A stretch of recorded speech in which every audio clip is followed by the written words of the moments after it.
In this video, we're going to talk about how to find a point that's the same distance from two other points. And we have a fancy word for this. We call it equidistant. So we're going to be constructing points that are equidistant from two given points. So let's go ahead and get started with our construction here. Again, pause this as needed so you don't get behind, or if you need to take some notes, or if you need to write down or ask a question. So I'm going to start with a segment here.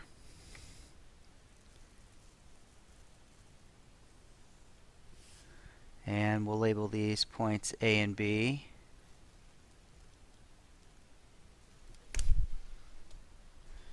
Then we're going to take our compass and we're going to put the point at one end of our segment.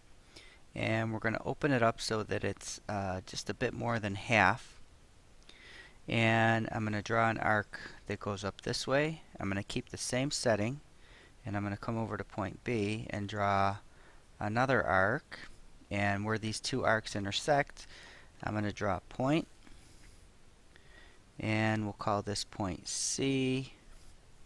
And I'm going to go ahead and connect point C to A. And I'm going to connect C to point B. So these steps that I've gone through are also outlined over here. We've gone through steps 1 and 2, and step 3 here it says the point where the two arcs intersect is equidistant from the endpoints of our segment. So what that means is point C is the same distance from A as it is from B, and you can go ahead and measure those to verify that those are actually congruent. And we want to use the compass to find another such point. So again, I'm going to come back to my segment and I want a different point, so I'm going to make this a little bit longer, and I'm going to draw an arc, switch over to point B and draw another arc, and I can see where these intersect over here at point D. And then again, I'm going to connect point D to A, and I'm going to connect point D to B. And if I did this accurately, I should have found another point, point D, which is equidistant, or the same distance from A and from B. And you're going to want to go ahead and measure those with a ruler just to verify.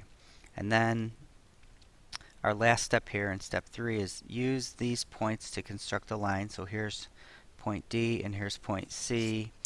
Normally when we construct a line, we like our points to be a little further apart. We're going to draw a line,